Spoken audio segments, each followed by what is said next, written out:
a video where I'm gonna talk about the racist stereotypes in like movies and TV, and pretty much like their origins and where they came from. In case you guys ever missed that blaxploitation video, where I pretty much explained the impact of the blaxploitation era, I highly recommend you guys check it out. I did mention in that video that I was gonna talk about this topic, so guys, a little warning. This is like a very sensitive video, so if you guys don't got the stomach, you guys might wanna like bounce and get up out of here. If you guys like my work and you guys like wanna like get my videos early or like get behind the scenes stuff, head over to my Patreon. The links to everything is down below. Again, I gotta warn you guys, like this is like I'm gonna talk about some really heavy stuff, man. Like really, really heavy stuff. So if you guys don't have the stomach to like listen through it or like see what's gonna be seen here, it's okay for you guys to get out of here. Guys, just me being specific here. When I say black, I mean African American, as in people who are descendants of the slaves. When I say black, I mean African American, or FBA, ADOS, whatever term you want to use, to describe the people who are descendants of the enslaved Africans who were brought here 400 years ago into the United States. I'm talking about that in particular. There's not one aspect of African American culture that is not like related to slavery. There's not everything about our culture, whether it's music, or food, or I guess like our dances, almost every single thing can be traced back to slavery. And the stereotypes I'm gonna talk about, they ain't no different, man. They all have their roots in slavery. But first, let's get into the definition of stereotype. A stereotype is an overgeneralization about a particular group of people.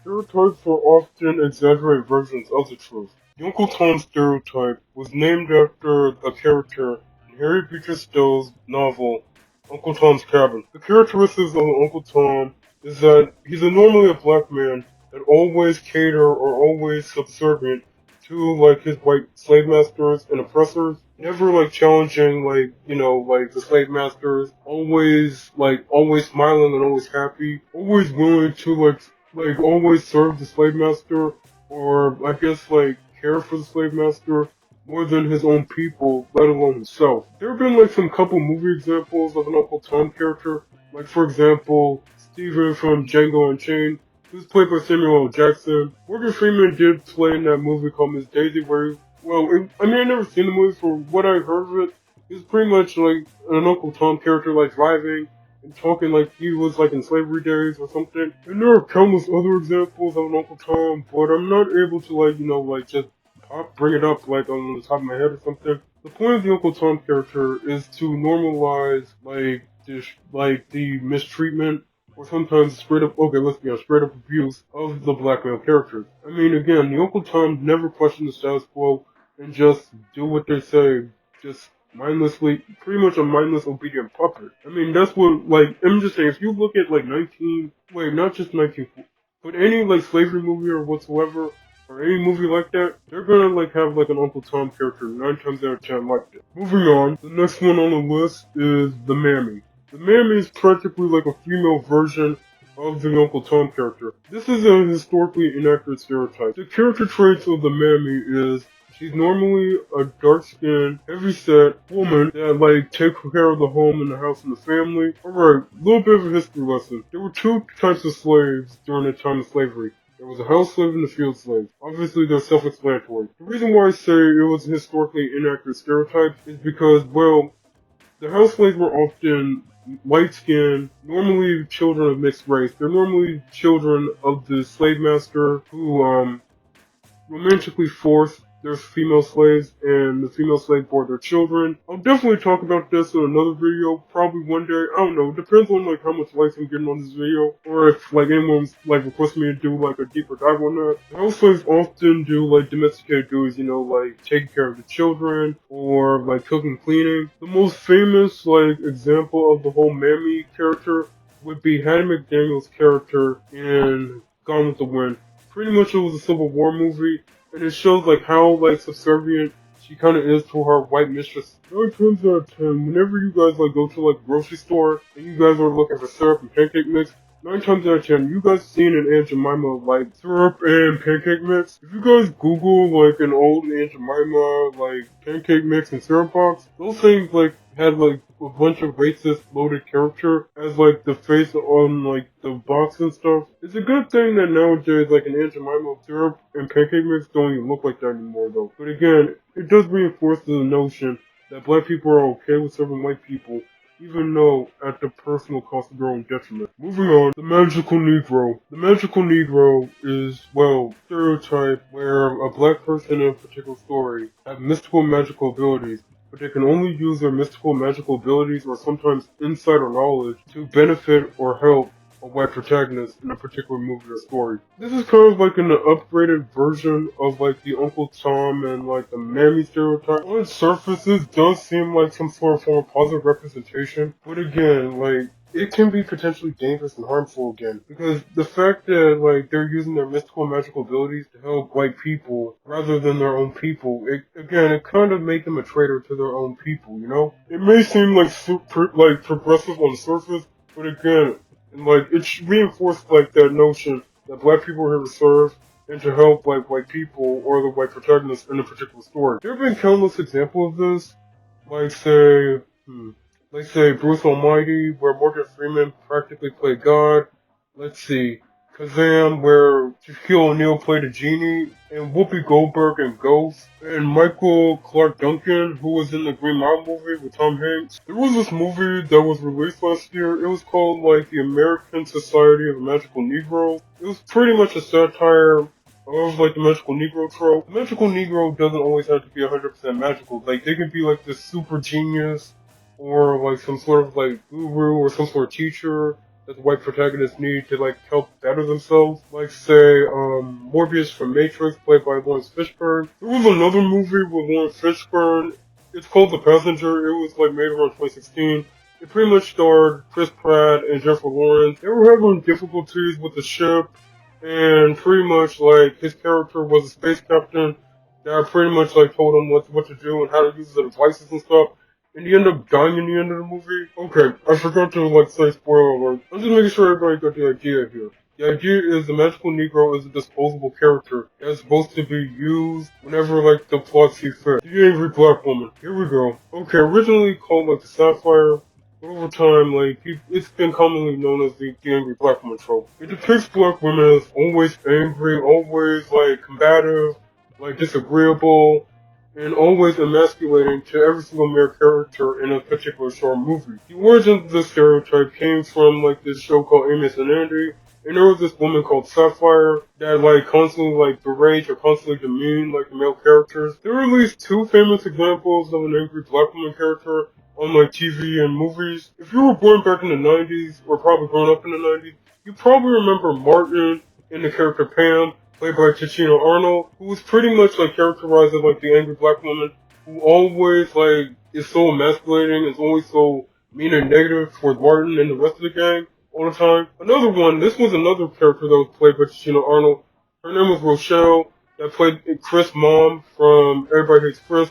By the way, in case you guys don't remember, Everybody Hates Chris was pretty much like like a biopic series about like Chris Rock when he was a teenager growing up in like New York back in the 80s or something like that. She's always seen as like, again, like masculine, angry, and always keeps screaming at like everyone in the family all the time. The reason why this is like a negative like stereotype, in real life though, like black women have been called like the angry black woman whenever like let's say she calls people out for their racism, or like never like agree or never go along with anything. They always call them that as a means to demean them or shame them. The reason why this stereotype is harmful is because, again, it kind of shows that black women are not capable of any other emotion besides just being angry, and that's it. The Jezebel stereotype. The Jezebel stereotype has its roots in slavery, of course. The name Jezebel came from a biblical character, I forgot which, but in the case of, like, say, African American stereotype, it's often used to describe a black woman who was hypersexual, going back to the fact that, like, the stereotype was rooted in slavery, because during the time of slavery, black women were considered, like, property and not even human, which was a slave master's and overseer's justification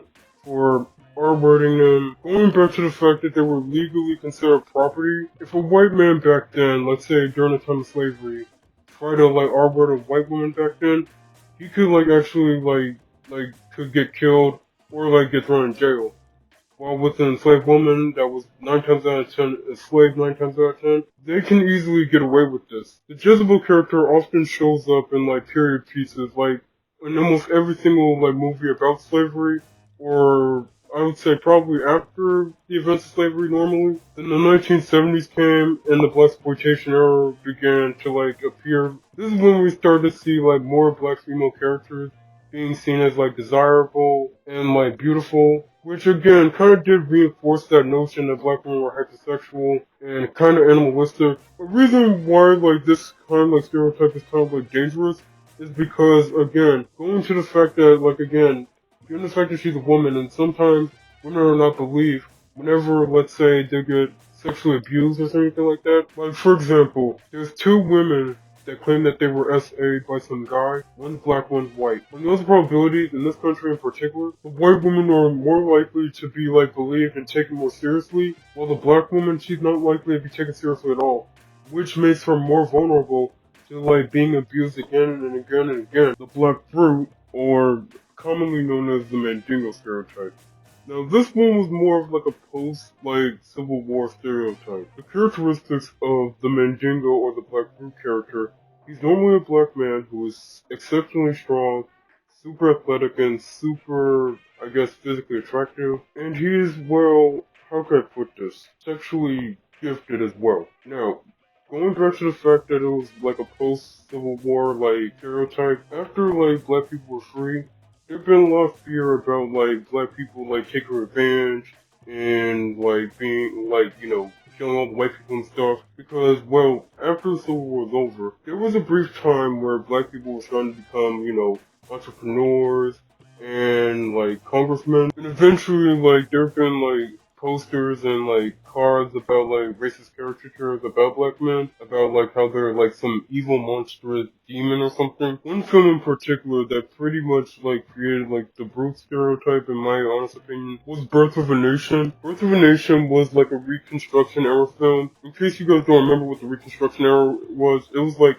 the events after the Civil War. That's when we got like 13th, 14th, 15th Amendment. And knowing that this was during a time when the KKK were, well, this was the time when they were being born. One storyline in that movie was a white woman that was being R-worded by a black man.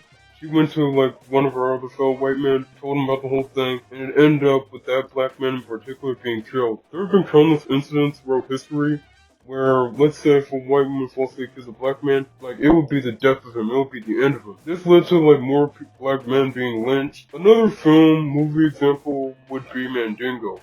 As the name kind of implies, it's about a Mandingo slave, and I highly recommend that you guys like watch this movie at your own peril because like it can be pretty dark, it can be pretty out there. So yeah, you've been warned. Some people say that King Kong is a racist allegory for, let's say, the black brute or Mandingo stereotype because again, it's about like a gorilla, which back then that's what they used to call black people as or refer to black men as, taking a white woman and like holding her at like a tower and pretty much had to be shot down. You're all familiar with the Tulsa, Oklahoma massacre. The reason why that massacre happened was because a black man was falsely accused of R-wording a woman. And again, this led to like a lot of black people being killed because of this. Not just black men, black women, black children. And also, the Mandingo stereotype does contribute to like the narrative that all black men are all dangerous. There's a lot more stereotypes and like racist. There's a lot more stereotypes than I've discussed here. I'm just talking about like the most major ones that most people are aware of and mostly know. If you guys want me to do a part 2, let me know in the comments down below, or I guess type in part 2 in the comments. Happy Black History Month. Your boy gotta go. Like, share, subscribe, follow me on Instagram, check me out on Art. The links to everything is down below. And guys, if you guys want to like get my content before it ever goes on YouTube, head over to my Patreon page. The links to everything is down below. Again, happy Black History Month, and Free Bullet out.